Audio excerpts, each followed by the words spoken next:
Assalamualaikum warahmatullahi wabarakatuh. Waalaikumsalam. Terima kasih Bapak Ibu atas kesempatannya saya bisa mendefinisikan budaya positif yang telah saya pelajari di modul CEP 4. Nah, saya memberikan gambaran secara umum bahwa budaya positif yang saya pelajari itu ada beberapa aspek yang saya pelajari. Yang pertama yaitu ada disiplin positif dan nilai-nilai kebajikan. Yang kedua ada teori motivasi, hukuman dan penghargaan serta restitusi. Yang ketiga ada keyakinan kelas. Selanjutnya ada kebutuhan dasar manusia dan dunia berkualitas. Nanti ada 5 kontrol buruk di sekolah dan ada yang namanya segitiga restitusi. Di sini kaitannya dengan kegiatan-kegiatan di sekolah. Nah, kemarin dimunculkan suatu masalah dan saya membuatkan video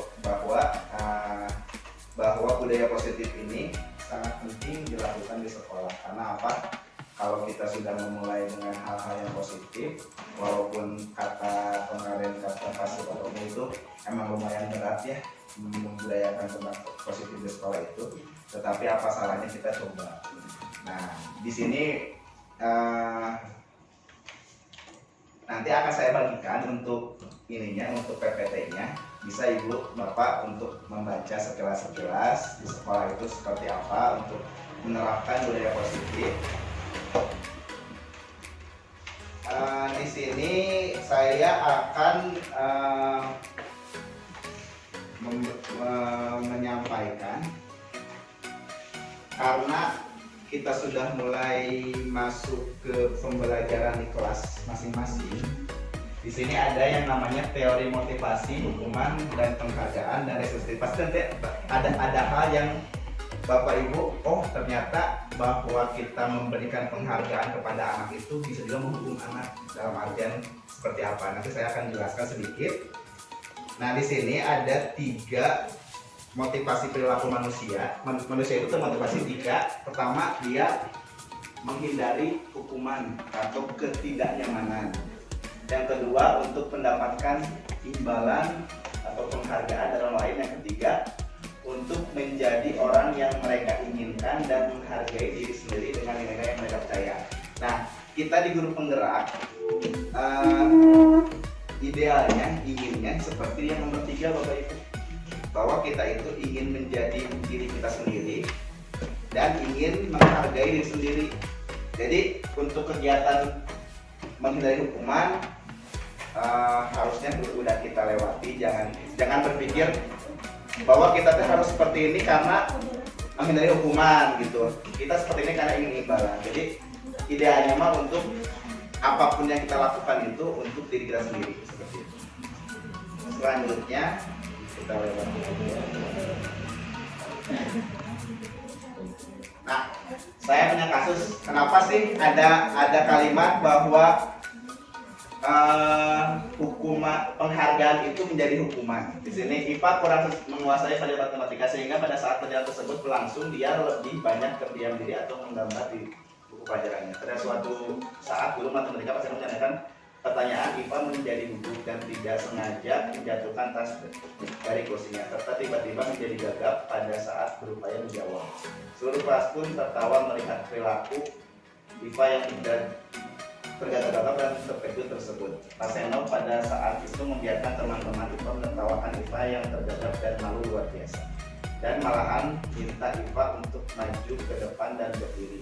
Nah, ini mah kegiatan yang bahwa kalau ada anak yang di kelas seperti itu, jangan sampai kita membuat dia merasa malu gitu ya. Itu mah hukuman dari guru. Walaupun kita untuk mendidik anak, tapi jangan anak itu terasa terhukum. Nah, kemarin juga dijelaskan bahwa pembelajaran yang penghargaan yang menghukum itu seperti apa sih? Seperti gini. Dulu mah kita suka ngasih bintang ya ke anak-anak ya. Kalau ada yang anak yang bisa dibintangin, sampai ada anak yang bintangnya sampai ujung ya, sampai penuh. Ada juga anak yang tidak punya bintang sama sekali ya. Nah, itu bisa menyebabkan katanya anak yang tidak mendapat bintang bukan termotivasi, malah terhukum. Kalau adanya penghargaan itu merasa terhukum anak yang lain. Itu pun masih perdebatan di kita tuh ya Bu ya, di CGP itu. Berarti kalau gitu nggak ada apresiasi untuk anak ya, seperti itu. Tetapi kita harus sudah mulai membiasakan, walaupun anak tidak diberikan award ya atau apresiasi, tapi anak itu merasa itu kebiasaan dia yang baik. Jangan sampai, yang pertama itu, yang kedua ada juga yang beranggapan gini, kalau dikasih aja imbalan baru mau menunjukkan kebaikan, di saat tidak, dia tidak bisa menunjukkan kebaikan. Nah, itu menghukum juga untuk anak. Jadi anak itu akan terbelenggu oleh award atau apresiasi dari orang lain. Nah, tapi boleh juga Bapak Ibu di sekolah untuk memberikan apresiasi dengan ucapan ya, dengan kamu hebat nak, kamu baik, kamu pintar atau seperti apa gitu. Tapi jangan terus-terusan menunjukkan bahwa kasih ini kasih itu, itu bisa menghukum anak katanya ya, seperti itu. Kita pun masih banyak perdebatan di dalamnya. Tapi setelah dipikir iya juga sih Bu ya, betul juga seperti itu. Ternyata tidak semua penghargaan itu bisa memberikan dampak baik untuk anak. Dilanjut, nah ini boleh penghargaan, nah ini yang belum penghargaan, nanti saya kirimkan nih secara ininya mah. Nah ini penghargaan itu bisa berdampak jangka pendek, jangka panjang. Penghargaan tidak efektif, penghargaan merusak hubungan. Nah, hubungan tadi penghargaan itu, jika misalkan si A dikasih, si B nggak dikasih, nanti si B nya guru sosial sama si A. Penghargaan mengurangi ketepatan. Kenapa ketepatan berkurang? Karena dalam tanda kutip bakal cuman berpikirnya di saat ada penghargaan dia akan baik, di saat tidak ada penghargaan bisa aja dia tidak baik, seperti itu. Nah, selanjutnya adalah akan berkualitas, mematikan kreativitas, penghargaan akan menghukumnya tadi, dan motivasi dalam diri akan berkurang. Nah, saya sekarang sudah mulai mencoba ke anak-anak kalau ada yang punya masalah Bapak Ibu. Ada namanya restitusi. Kan dulu mah ada hukuman, ada konsekuensi, ya sekarang ada lagi Bu tambahannya yang dinamakan segitiga restitusi Bu. Jadi kalau hukuman mah satu arah, bahwa kemarin dijelaskan bahwa hukuman itu misalkan gini, ada anak kesiangan dalam pembelajaran, dihukum kamu lari di lapangan 5 keliling misalkan. Itu hukuman. Kenapa hukuman Bapak Ibu? Karena hukuman itu tidak relevan dengan apa yang dilakukan. Kalau konsekuensi gini, kamu terlambat ke kelas, berarti konsekuensinya kamu akan belajar lebih lama dibandingkan teman-teman kamu. Misalkan jam 9 istirahat nih, berarti kamu terlambat 14 menit, berarti kamu akan istirahat jam 9.15. Itu konsekuensi. Nah ternyata setelah saya belajar, ada satu lagi yang baru Bapak Ibu, yang namanya restitusi. Kalau konsekuensinya lebih kita arahkan, jika A jadi B. Nah kalau restitusi maka katanya gini, apa yang dilakukan oleh anak itu dia sendiri yang memecahkannya, sebaiknya seperti itu. Tapi saya tanya ini, gimana kalau di SD mana kelas 1 apakah bisa merestitusi dirinya? Aku misalkan kesiangan, Pak, kalau aku kesiangan berarti aku harus belajar lebih lama, mungkin seperti itu atau tidak gitu. Nah itu menjadi PR untuk saya dan kita semua. Berarti kalau restitusi mah ada yang namanya segitiga restitusi Bapak Ibu. Di sini ada yang pertama menstabilkan identitas, yang kedua ada validasi tindakan yang salah, dan yang ketiga ada menanyakan keyakinan. Nah di yang pertama itu menstabilkan identitas. Ini contohnya Bapak Ibu. Jika ada anak yang melakukan suatu kesalahan, jangan kita langsung judge kamu salah, kamu nggak benar, kamu tidak baik. Bisa kita pancing dia dengan cara seperti apa? Dia kesiangan, kita panggil misalnya, ngobrol.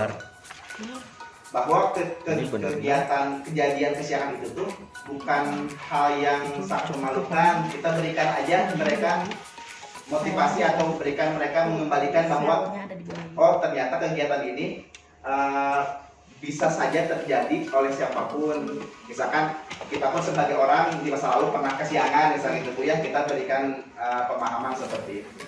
Nah, agar apa? Yang kedua, dia bisa memvalidasi kesalahan dia itu apa. Tenang bahwa hal yang kamu lakukan itu adalah hal yang pernah juga sebelumnya orang lain lakukan, atau bapak lakukan, atau ibu lakukan. Agar dia pun muncul, oh iya ternyata apa yang saya lakukan salah. Dia sendiri Bu yang harus mengaku kesalahan dia. Nah setelah itu baru aja. Nah kenapa adanya keyakinan kelas Bapak Ibu? Itulah fungsinya. Kita tanya, apakah kejadian ini tuh sesuai dengan keyakinan kelas kita? Kalau tidak, berarti apa yang perlu kamu perbaiki? Menawarkan tuh jadi itu kalau ini mah bukan kamu salah ini, kamu harus seperti ini, bukan seperti ini. Biarkan dia yang memperbaiki. Nah saya mencoba kemarin mensimulasikan, mendemonstrasikan dengan 2 anak mencoba. Ya akhirnya walaupun itu dikondisikan Bu ya, karena kan ditugaskan kondisikan dulu anaknya. Mudah-mudahan nanti saya kirimin di link ininya, link YouTube-nya ke Bapak Ibu. Mudah-mudahan nanti jika Bapak Ibu menghadapi anak yang seperti itu, kita bisa merevisi mereka sampai mereka itu memperbaiki dirinya tanpa harus kita arahkan langsung harus gini gitu. Itu mungkin Bapak Ibu selanjutnya.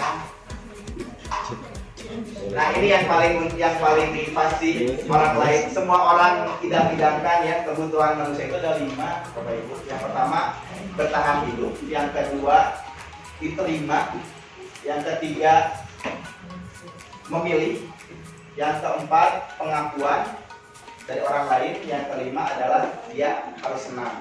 Nah saya mencoba di kelas juga membuat anak-anak untuk senang dulu lah. Dan sekarang kita kokohan materinya pengen nyampe, tapi anak ke sekolah itu tidak senang dan tidak rindu ingin sekolah. Nah minimal kita buat anak itu, pas saya kalau Bapak Ibu mau udah hebat-hebat ya untuk membuat anak itu senang untuk datang ke sekolahnya. Nah, indikatornya gini, kalau anak ke sekolah setiap harinya full dan tidak, kalau sakit mah beda ya, tidak banyak yang apa, berarti kita berpikir positif aja, mungkin anaknya bahagia untuk ke sekolah gitu ya. Jadilah kita sebagai guru-guru yang dirindukan. Tapi saya yakin Bapak Ibu pasti udah seperti itu ya. Kemarin ada notis Pak siapa? Pak Abdul dari anak-anak Bu. Pak Abdul, Pak ada guru baru cina seru. Ada notis dari anak. Notis dari anak. Pak Abdul cina seru. Oh itu berarti notis. Alhamdulillah ya, semoga Bu Fitri mah udah jelas aku.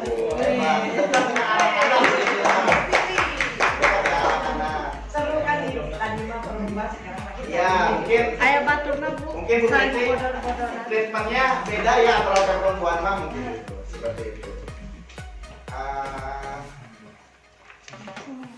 Nah ini yang tadi tadi yang tadi itu yang revisi itu. Jadi seorang guru itu ada 5 perspektif. Yang pertama sebagai guru, yang kedua merasa dia bersalah, yang ketiga teman, yang keempat pemantau, yang kelima manajer. Nah saya tuh berpikir begini Bu, sebetulnya kita menganggap anak itu teman juga udah cukup, karena biar bisa anakku bahagia. Ternyata itu bisa menimbulkan hal yang buruk juga katanya di saat jadi ketergantungan sama kita Bapak Ibu. Jika di saat kita menganggap anak-anak itu teman dekat dengan kita, di saat kita nggak ada, nanti mereka tuh ketergantungan kepada kita. Nah idealnya Bapak Ibu, posisi kita itu sebagai manajer di sekolah itu. Kok manajer sih, kan manajer mah ada kepala sekolah gitu kan, bukan dalam artian ini di kelas. Jadi manajer kelas kita masing-masing. Dan kita bisa mengaplikasikan segitiga restitusi gitu. Karena waktunya udah kasihan udah sore ya. Jadi nah selanjutnya ini keyakinan kelas. Bapak Ibu udah bikin yang kelas belum di kelas masing-masing udah ya? Hah?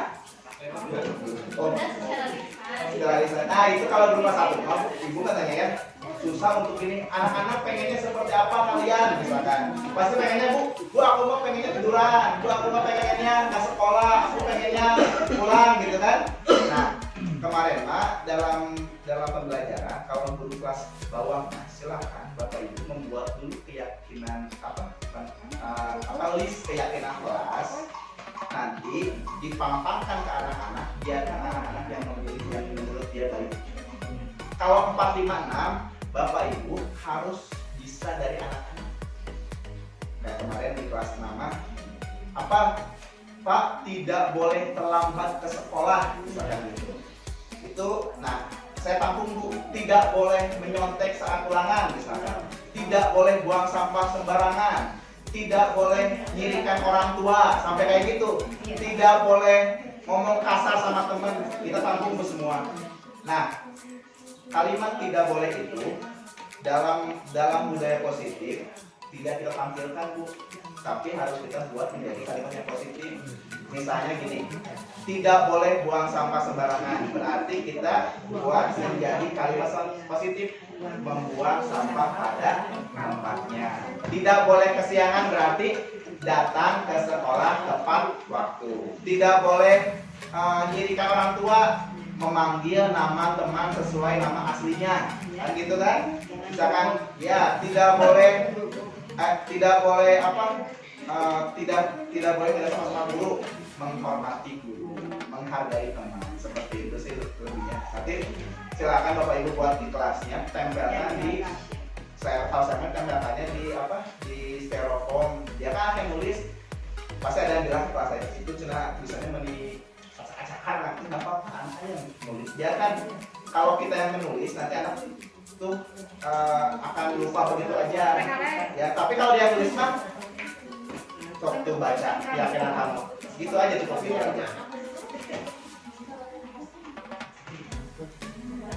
Nah nanti silakan dibaca aja di sini prosedurnya ada, saya listkan, buatkan. Nanti boleh bapak ibu di ini aja dibaca seperti itu. Mungkin itu bapak ibu dari saya. Maka jika ada yang ingin ditanyakan atau menanggapi, Nanti ibu minta sama filenya. boleh. Mungkin gitu. Ya, sebetulnya ya nanti juga bu pada akhirnya, nanti kedepannya saya pun belajar dan mudah-mudahan saya pun bisa mengimbaskan pada teman-teman yang lain ya. Sekali lagi mohon maaf bapak ibu jika dalam penyampaian saya terdapat kekurangan atau kekeliruan. Terima kasih atas perhatiannya. Nanti saya kirimkan filenya, silakan dibaca-baca secara berbahasa. Terima kasih. Wassalamualaikum warahmatullahi wabarakatuh.